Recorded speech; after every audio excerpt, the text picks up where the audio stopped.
Osrednji dio današnjeg programa posvećen je, kao i inače, glavnoj temi ovogodišnjeg festivala Bookstan, a to je stanje opsade. Doprinos DELPHINE MINOUI sastoji se od dvaju dijelova. Prvo će biti razgovor, a to je o knjigi The Book Collectors of Daraya. I nakon toga slijedi projekcija filma.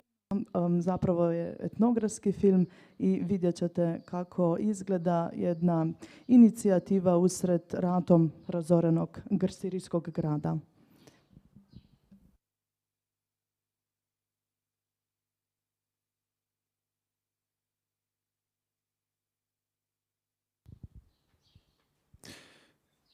Give it to someone from Sarajevo to figure out.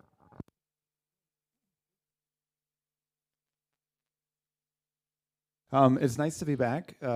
Thank you for that introduction. It's a real pleasure to be here with DELPHINE MINOUI.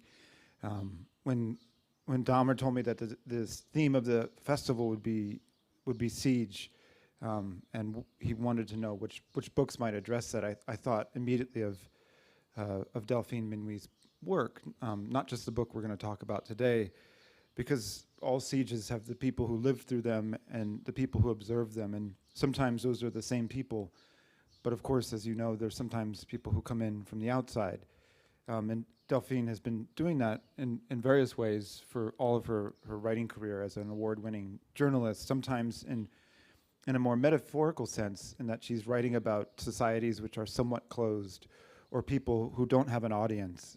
She's the author of a book called I Am Najud, Age 10, Divorced, as well as a book called I Am Writing You from Tehran.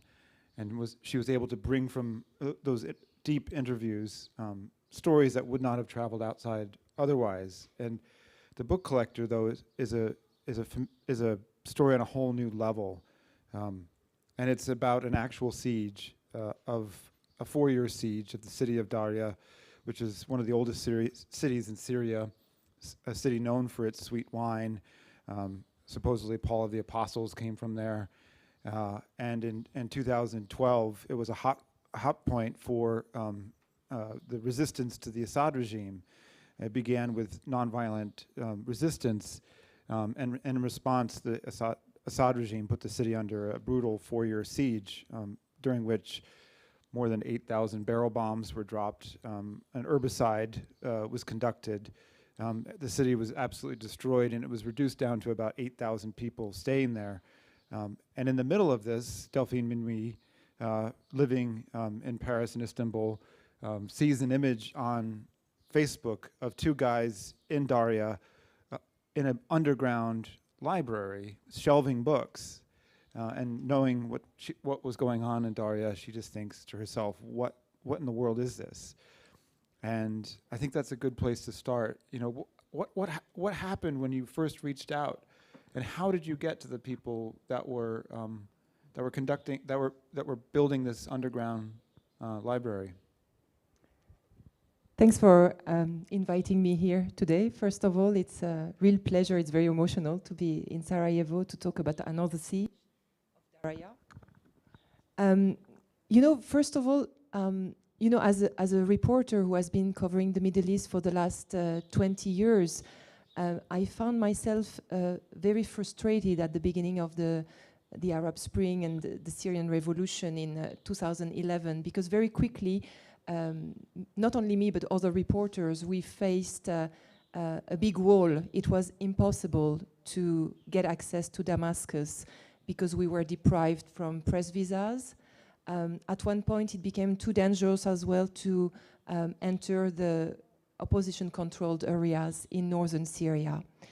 And I was in my office in Istanbul, in front of my screen, my computer screen, and I was wondering, how is it possible to be able to keep on telling a story which became totally invisible and keep it somehow visible to the outside world to understand what's going on inside Syria?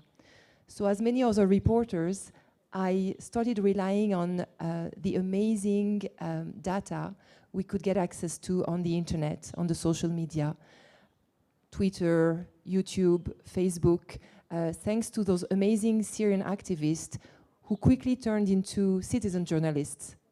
In the absence of foreign media, they were the ones telling their own story. So acting, but also reacting and filming what was going through.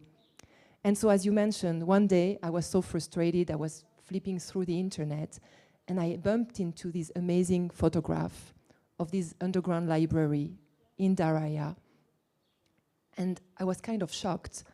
How come those guys are still sticking to books and culture through peaceful means in the midst of war? It was at a time when Daraya was facing at least 80 bombs per day. As you mentioned, the city was almost totally destroyed. The city was cut from the world. There was no electricity, no running water, no food, no baby formula for the newborns. And those guys, some of them, instead of taking weapons to go and fight against the Bashar al-Assad regime, they decided to start reading as a refuge. So I wanted to know more. When I saw this picture, there was just a caption. It was mentioned, the secret library of Daraya. So I reached out to the administrator of that Facebook page, which was called Humans of Syria, who kindly put me in touch with Ahmad, who was one of the co-founders of that underground library. You can imagine the difficulties to reach out to him. No electricity, very basic internet, so the line would come back and forth.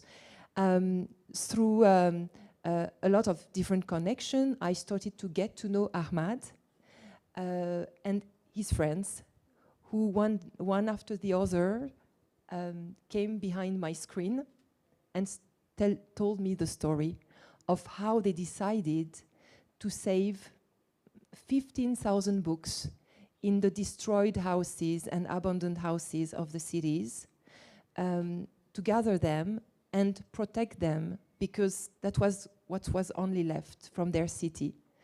And the best way to protect them was to gather them in a basement, in one of the basements of the city, and that's how they created this underground library. So, as you mentioned, the books didn't just, none of them were there. I mean, they basically every time a house or a building or something was bombed, they would go through and pick through the rubble and find books and bring them to this location. Can you tell me a little bit about the rescue, the sort of salvage job of bringing those books to there? And how many people were involved in getting the books across town? And it must have been incredibly dangerous to be doing that. So Daraya used to be a city of around 250,000 people, and at the beginning of the siege, many families left the city, especially women and children. In the middle of the siege, there were still around like 20,000 people, and among these 20,000 people, there were a lot of activists. Some of them decided to take weapons to protect the city and to be on the front lines. And among all of these activists, there was this group of around 40 young guys who decided to go and save those books. It was a very dangerous operation. Actually, they also had a lot of argument between themselves. One of them told his friends, well, what's the point of saving books when we cannot even save lives? But the others were insisting on the fact that, look, it's what's left from our own heritage. And this is important to safeguard somehow what we still have from our own city. And so they started going through different houses, mosques, church, because there was a Christian minority in Daraya as well.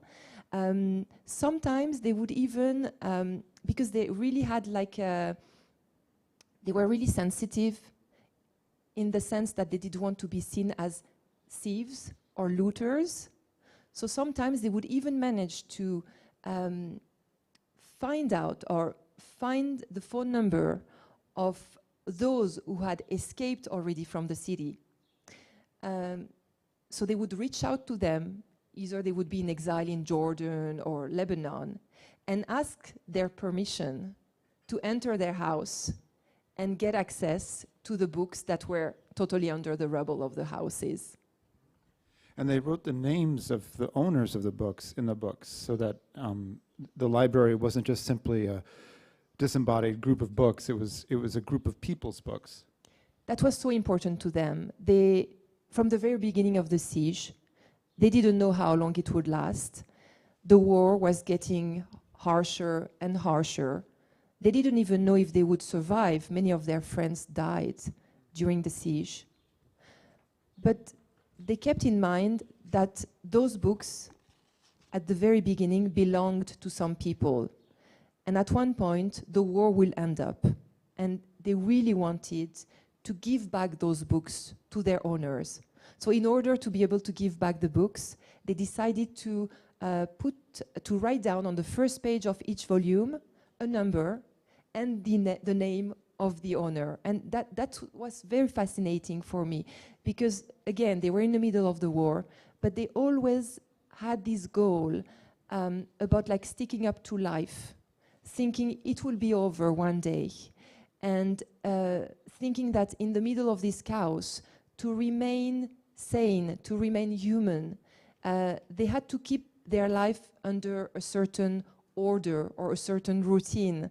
So what I discovered as I was talking to them, as well as they were sometimes sending me some pictures, some videos through the internet, one day they sent me a video and I was like, wait a minute, I stopped on the video and I saw that on one of the walls of the underground library, they had put specific rules, any rules you could find in any library around the world. I mean, maybe same rules as you could find in New York Library, about how you have to make sure you give back your copy back on time, like 2 weeks later. How, when you sit and read your books, you have to respect the silence of other readers. And imagine, this is a city where the bombs are still dropping. But again, it was for them a way to safeguard a space. This was kind of this library became kind of their safe haven, an underground university where they would be able to gather, meet, and preserve what would be left from the life when death would be at any corner of the city.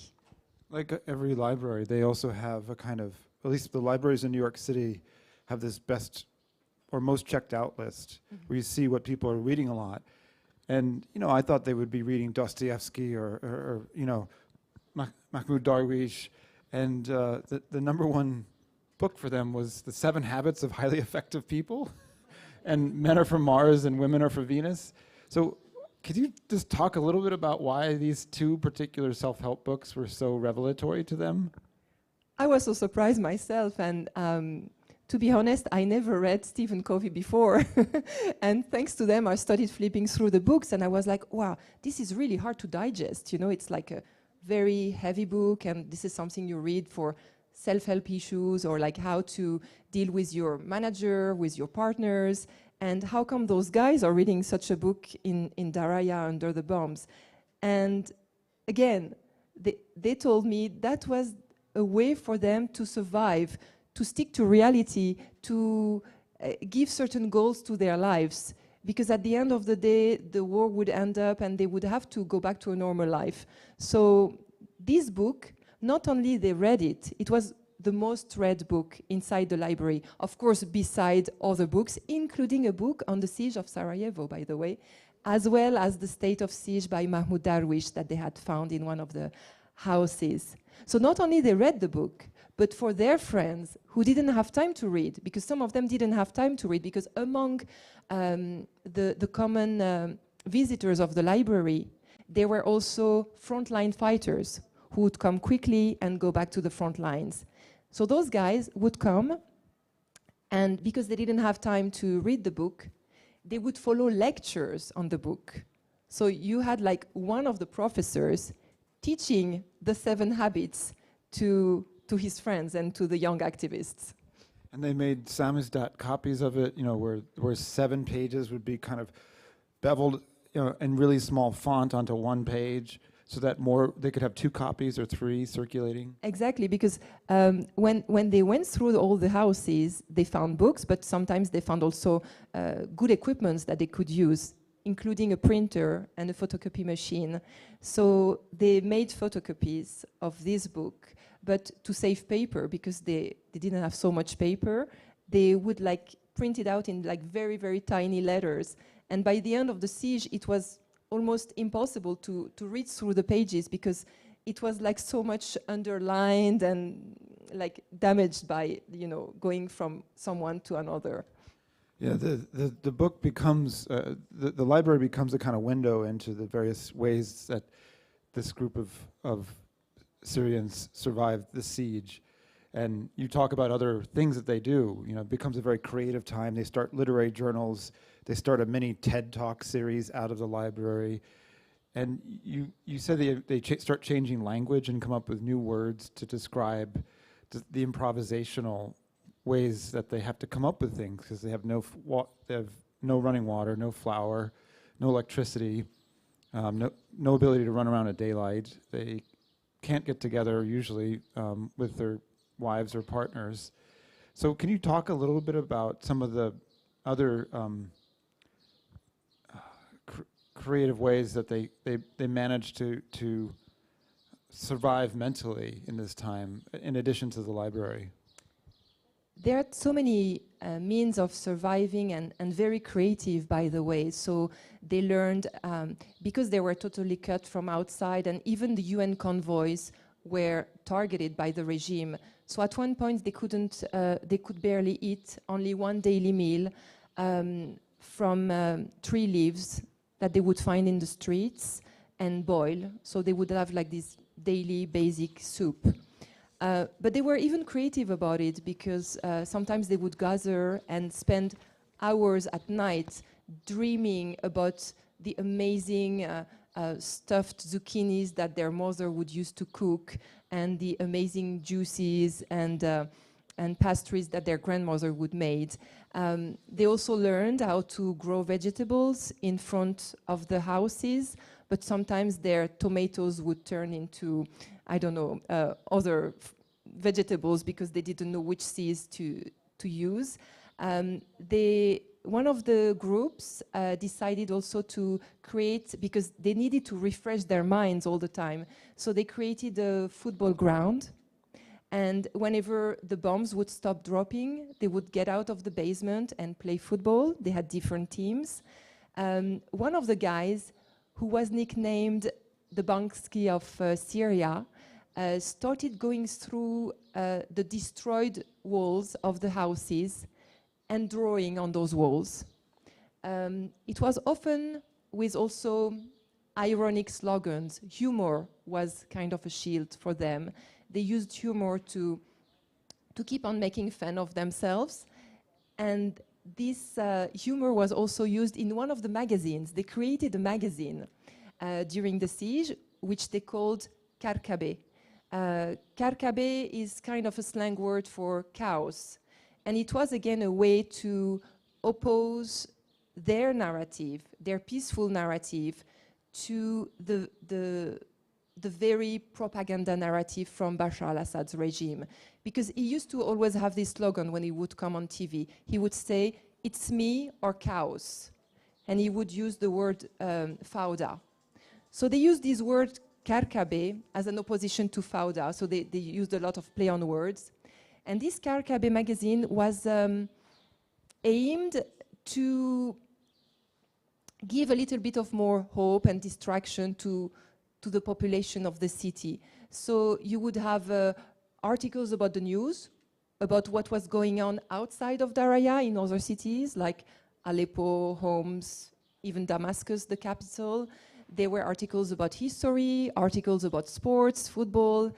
And at the end of each issue, they had crosswords, and they also had like a horoscope. But instead of using the astrological signs, they made fun and created their own signs out of war words. So you would have the signs called Kalashnikov, another sign called checkpoint, another sign called barrel bomb.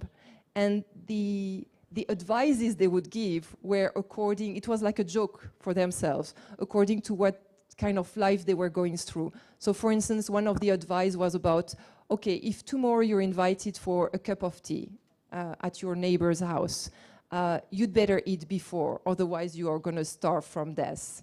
Or another advice was, okay, if tomorrow you have to dig another tunnel, don't worry, maybe one day you'll end up finding a treasure. So on a daily basis, it was always all about making fun of yourself as a way of survival as well. There's something that will bring back some memories for those who've come to various book stands. There's a man in the book. The book is kind of a series of portraits of people who are part of this library, named Shadi, who's a photographer, and he becomes obsessed with taking pictures, capturing the moment that these barrel bombs are being dropped, and he films them, and gets very, very close to them, and it reminded me of Rawi Haj, who came here 5 or 6 years ago, a novelist who during the Beirut Civil War became a photographer and was taking pictures of bombs dropping. And I wonder if you can talk about that mixture of humor and also witness, and if there were points at which the two could combine, you know, that a self-reflexive humor is a way of looking at yourself, but there must have been parts of survival that really couldn't be funny, you know, such as what Shadi was doing.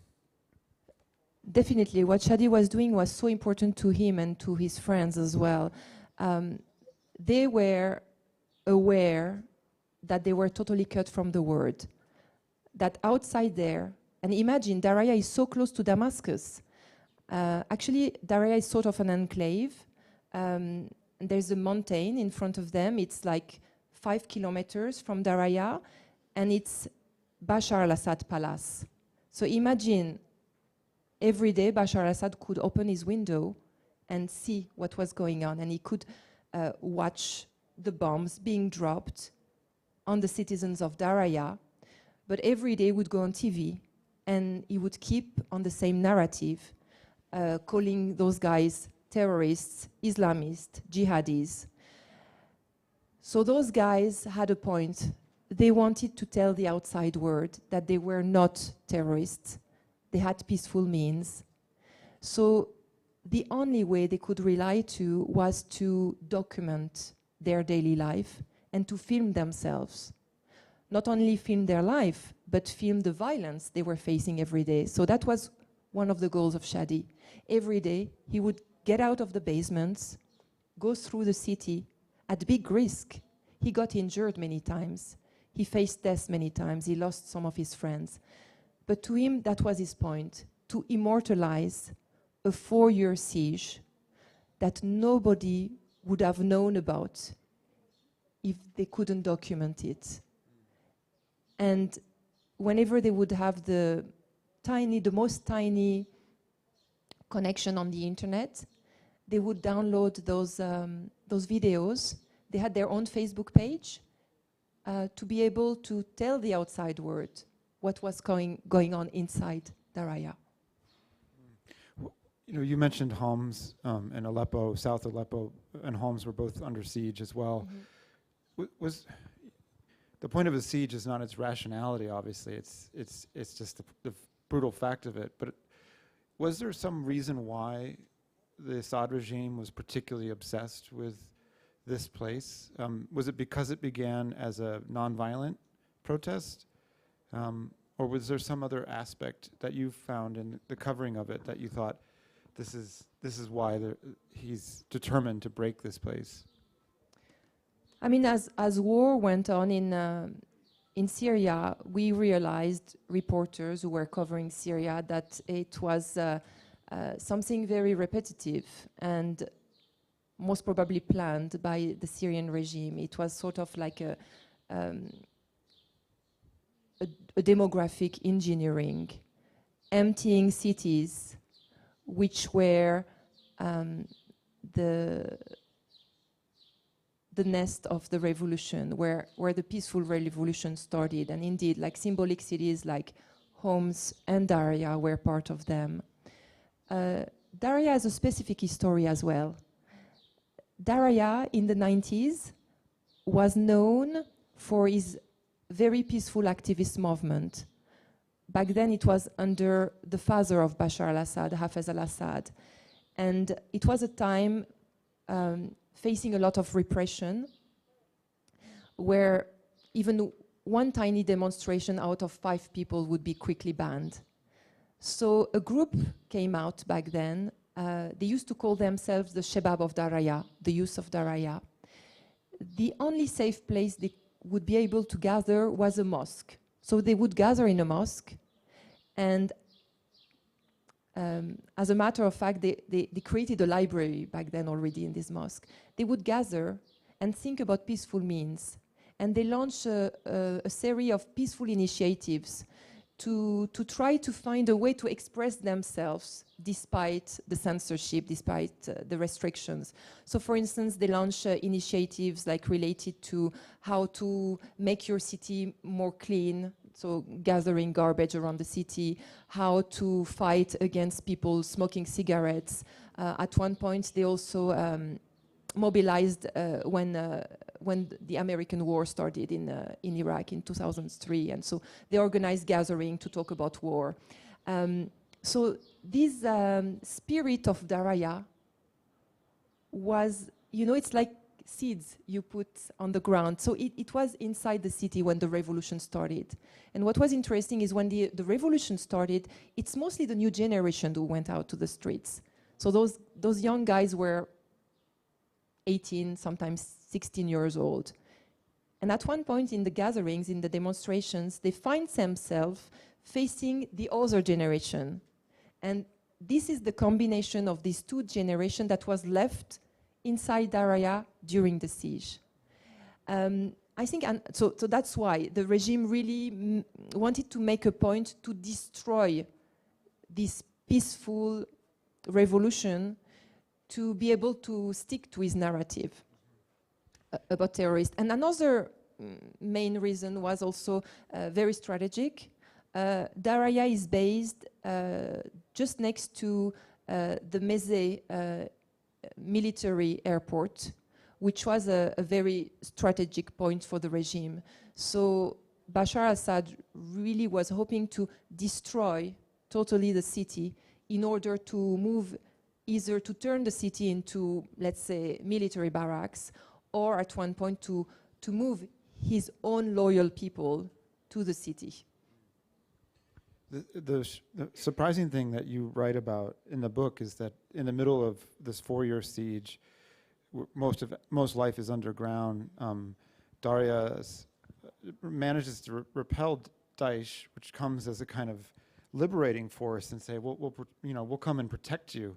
But they have obviously other designs, and they maintain for a very long time, maybe even to the end of the siege, a kind of representational council government that is above the military, above the fighters. And I wonder if you can talk a little bit about what that meant in the context of this library. Is it a culture? Did the city itself have a kind of culture of public commons, if you will? That was, by the way, a very unique experience in all Syria. I mean, very quickly, either in Aleppo or other cities, the military took over the civilian organization. They used to call them the local councils. So very quickly, different battalions started decide for the civilians.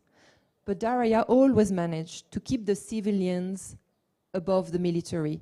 So the local council had a very, very important role. And by the way, I mean, it was a real experience of self-governance. It was a mini, I mean, that's what I mentioned at one point in the book, it's like a mini commune, like what happened in France back then.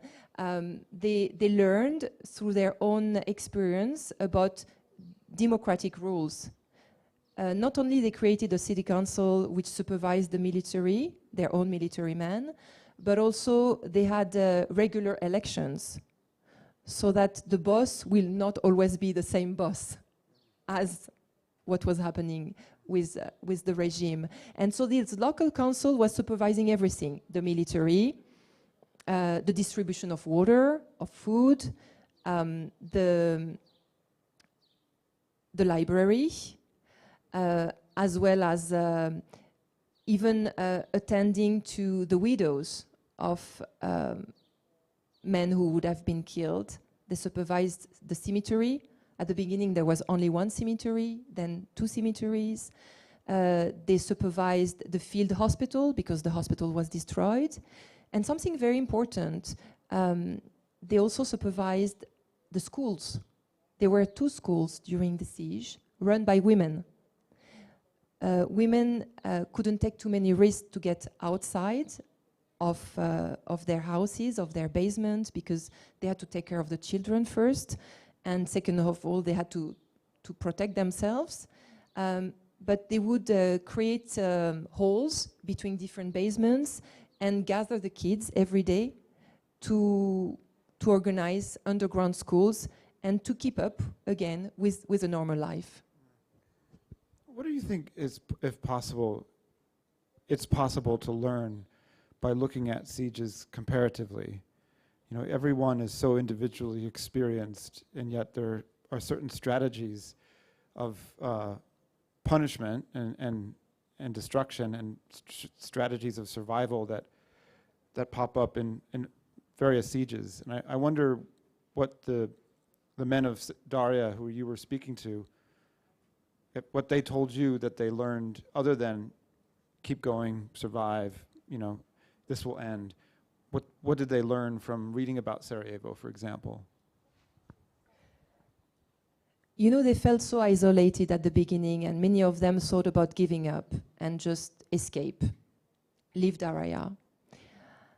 But indeed, they found solace through the books they read, because books they started reading were a way to find a refuge, but also a way to escape.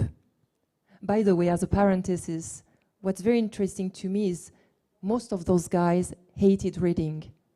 They were not bookworms back then. They really, like, some of them never had touched one book in their life, because to them a book was a symbol of propaganda, of dictatorship, of what they were forced to read by the regime. But when they bump into books about the siege of Sarajevo, or books by Mahmoud Darwish, it helped them to survive in a way that they realized they were not the only ones in history to face such a brutality. Because again, these were young guys. They were 18 years old. They had no clue, no idea about other countries, what was going on outside of their own country. And they had no idea that siege had happened through history in other parts of the world. So when they started reading those books, they could relate to other human stories. And it gave them hope. It made them realize that there's an end. At the end of the tunnel, there may be light. And even if it's risky, even if it's dangerous, it's worth fighting for, looking for this light. And as Ahmad often mentioned, so the main co-founder of the library, I remember he used to always repeat this sentence, like almost like a mantra. He used to tell me, look, you know, we can destroy a city, but we cannot destroy ideas. And I think that was very important for them, to stick to that goal, make the ideas survive. We're going to watch a film of the book collectors in just a moment, but I wanted to ask you one or two last questions here, and invite you to ask one yourselves if you have one of Delphine. And my question is, amazingly, all of this was reported through WhatsApp, and obviously, you know, in almost every single case in the world, it's far superior to have someone go to the place that they're writing about. And in the case that in this case, it was impossible. I wonder if you can just meditate for a little bit about what was lost by having to write that way, but also what possibilities it opened up to you as a reporter. Honestly, it was very challenging. It was, I would say, even harsher than when you're on the ground and you report, when you meet people for real, because you always think there's something maybe hidden that you don't see through your computer screen. In war, there is a violent war, but there's also the communication war. We are witnessing it today with Russia and Ukraine. And so there was a propaganda coming out from the regime, but there's always a propaganda on the other side as well, on the opposition side. And I didn't want to fall in any trap. I had to make sure those guys were real peaceful guys. I had to make sure they didn't kill anyone. So it required a lot of time, a lot of energy, a lot of fact-checking. So for 4 years, I spent days and nights talking to them, calling them back, harassing them with so many questions. At one point, one of them thought I was a spy, because when I was asking also about like their military commanders, I would need the names, the names of the battalions, etc., and they were wondering why. It was like, you know, when you have different pieces and you have to bring back everything into a puzzle, being aware that there will always be like sort of black boxes you would never be able to have access to. But I think it was still worth it. It was still better than nothing.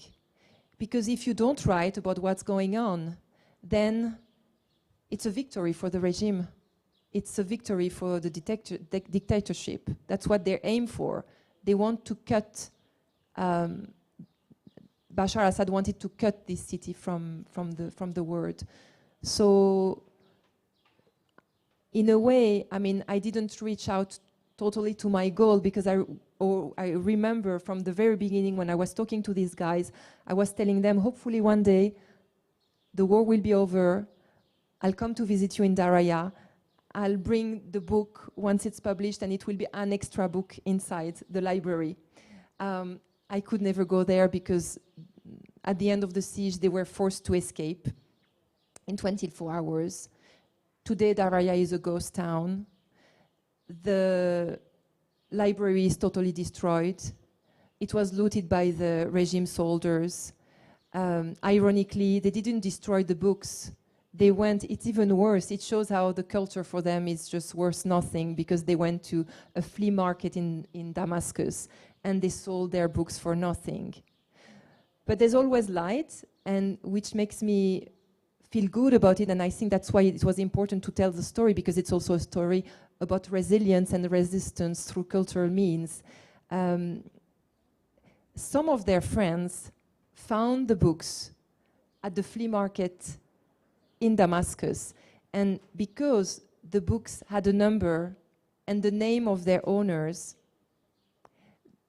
the friends in Damascus tried to reach out to the owners. And when they found the owners, for those who had survived, for those who had not been tortured in jail, or for those who hadn't been killed, they decided to send them back to them. So as we are talking today, those books managed to escape. Some of them managed to escape from the siege, and some of those books are traveling, reaching out Beirut, Amman, Istanbul.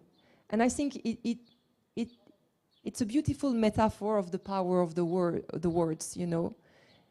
You can totally cut a city from the word, but books and words are still capable of traveling. And all the various founders of the bookstore have left. You know, obviously there. Two of them are in Paris, you know, several are in Turkey, and one of the comments of one of them, of course, after they've left Daraya, you were able to finally meet them, and you meet them in various states, and one of them says to you, you know, suddenly everything's permanent again. It's like it's going to last forever. Our notions of time, space, everything have changed. Life is organized, and there's no fear, no danger. Everything's so disconcertingly simple. And I wonder, before we meet the book collectors of Daraya in this film, if you can say anything about them now, you know, how they're dealing, and if you could ever conceive of writing a kind of sequel, because they've all gone on and done really interesting, different things. So being together in Daraya, it was, you know, for them was a story of survival through the means of books, but through building an amazing friendship. And what's beautiful, what we will see in the documentary I made with them, is how they managed to save this amazing friendship. And now that we are talking, they are scattered all around the world. Some of them are still in Syria, in the last corner run by the opposition in northern Syria, in Idlib. Some of them actually have created a mobile library. Some of them are living by the border on the Turkish side. And as you mentioned, 2 of them are now in Paris. So after this collective dream of building up a better Syria, a better future, of course, they lost a lot. They lost their revolution, they lost their dear country, they lost their library, they lost their city. For some of them, they lost some of their dear ones. One of the book collectors got killed, Omar. But to them, it's time for each of them to rebuild themselves, to get ready for the future. Let it be in 10 years, 20 years, because they still have their dream to go back to Syria. So for them, the best way now to think about the future is to educate themselves, to keep up with which was what their goal during the siege of Daraya. So many of them went back to their studies. Ahmad and Shadi, who are now in Paris, are studying how to be professional cameraman. Another one, Hussam, who is still by the Syrian border in Turkey, is working with a Syrian NGO with what it's called the White Helmets, the civilian defense, which is still working inside Syria whenever they are facing Russian bombings and Syrian bombings. They are finding ways to rescue people and help people. Some of them got married. Life is back as well. Some of them fell in love. They have girlfriends. But what is very interesting is all of them learned deeply from their own experience, from the war, and from the books they read. And every time I meet them, we created a Facebook, a WhatsApp group together. So it's like a mini tiny library with notes. We always share ideas, reading ideas. And what I love with this interaction is I used to give them suggestions, but now they are the ones giving me most of the suggestions because they read a lot. They are real bookworms. That's a lovely place to end. Does anybody have a question for Delphine about her book or the book collectors, about her experiences in Syria?